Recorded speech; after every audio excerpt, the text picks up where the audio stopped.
भगवान शिव कहते हैं, पार्वती, अब मैं 7वें अध्याय का महात्म्य बतलाता हूँ, जिसे सुनकर कानों में अमृत राशि भर जाती है। पाटलिपुत्र नामक एक दुर्गम नगर है, जिसका गोपुर द्वार बहुत ही ऊंचा है। उस नगर में शंकुकर्ण नामक एक ब्राह्मण रहता था। उसने वैश्यावृत्ति का आश्रय लेकर बहुत धन कमाया, किंतु न तो कभी पितरों का तर्पण किया और न देवताओं का पूजन ही। वह धनोपार्जन में तत्पर होकर राजाओं को ही भोज दिया करता था।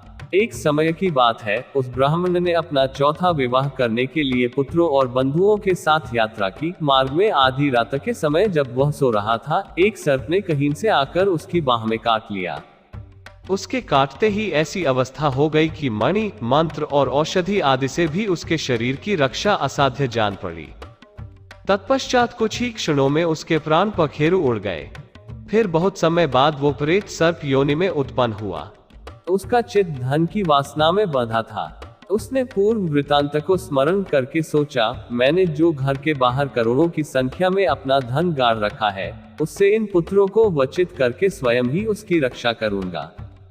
एक दिन सांप की योनि से पीड़ित होकर पिता ने स्वप्न में अपने पुत्रों के समक्ष आकर अपना मनोभाव बताया। तब उसके निरंकुश पुत्रों ने सवेरे उठकर बड़े विस्मय के साथ एक दूसरे से स्वप्न की बातें कहीं। उनमें से मझला पुत्र कुदाल हाथ में लिए घर से निकला और जहां उसके पिता सर्पयोनि धारण करके रहते थे, उस स्थान पर गया। यद्यपि उसे धन के स्थान का ठीक पता नहीं था, तो भी उसने चिन्हों से उसका ठीक निश्चय कर लिया और लोक बुद्धि से वहां पहुंचकर बावी को खोदना आरंभ किया। तब उस बावी से बड़ा भयानक सांप प्रकट हुआ और बोला, ओ मूर्ख, तू कौन है, किस लिए आया है, क्यों बिल खोद रहा है, अथवा किसने तुझे भेजा है? ये सारी बातें मेरे सामने बता। पुत्र बोला, मैं आपका पुत्र हूँ, मेरा नाम शिव है। मैं रात्रि में देखे हुए स्वप्न से विस्मित होकर यहाँ का सुवर्ण लेने के कौतूहल से आया हूँ। पुत्र की यह वाणी सुनकर वह सांप हंसता हुआ उच्च स्वर से इस प्रकार स्पष्ट वचन बोला, यदि तू मेरा पुत्र है तो मुझे शीघ्र ही बंधन से मुक्त कर। मैं पूर्व जन्म के गाढ़े हुए धन के ही लिए सर्पयोनि में उत्पन्न हुआ हूँ। पुत्र ने पूछा, पिताजी, आपकी मुक्ति कैसे होगी? इसका उपाय मुझे बताइए, क्योंकि मैं इस रात में सब लोगों को छोड़कर आपके पास आया हूँ। पिता ने कहा, बेटा, गीता के अमृतमय 7वें अध्याय को छोड़कर मुझे मुक्त करने में तीर्थ, दान, तप और यज्ञ भी सर्वथा समर्थ नहीं है। केवल गीता का 7वां अध्याय ही प्राणियों के जरा, मृत्यु आदि दैख को दूर करने वाला है। पुत्र, मेरे श्राद्ध के दिन 7वें अध्याय का पाठ करने वाले ब्राह्मण को श्रद्धापूर्वक भोजन कराओ।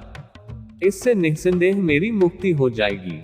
वत्स, अपनी शक्ति के अनुसार पूर्ण श्रद्धा के साथ वेद विद्या प्रवीण अन्य ब्राह्मणों को भी भोजन कराना।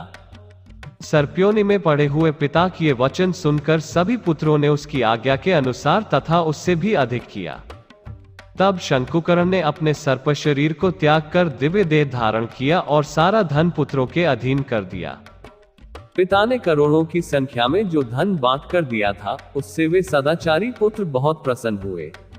उनकी बुद्धि धर्म में लगी हुई थी, इसलिए उन्होंने बावली, कुआं, पोखरा, यज्ञ तथा देव मंदिर के लिए उस धन का उपयोग किया और अन्नशाला भी बनवाए। तत्पश्चात 7वें अध्याय का सदा जप करते हुए उन्होंने मोक्ष प्राप्त किया। पार्वती, यह तुम्हें 7वें अध्याय का महात्म्य बताया गया है, जिसके श्रवण मात्र से मानव सब पातकों से मुक्त हो जाता है। मित्रों, श्रीमद् भगवद गीता के 7वें अध्याय का महात्म्य यही समाप्त होता है। यह प्रस्तुति आपको कैसी लगी, कृपया अपने विचारों को कमेंट बॉक्स में जरूर व्यक्त करें और श्रीमद् भगवद गीता के अन्य महात्म्य को जानने के लिए हमारे चैनल को जरूर सब्सक्राइब करें। हम ऐसे ही वेदांत आपके सामने लाते रहेंगे। तब तक के लिए हर हर महादेव। नमस्कार।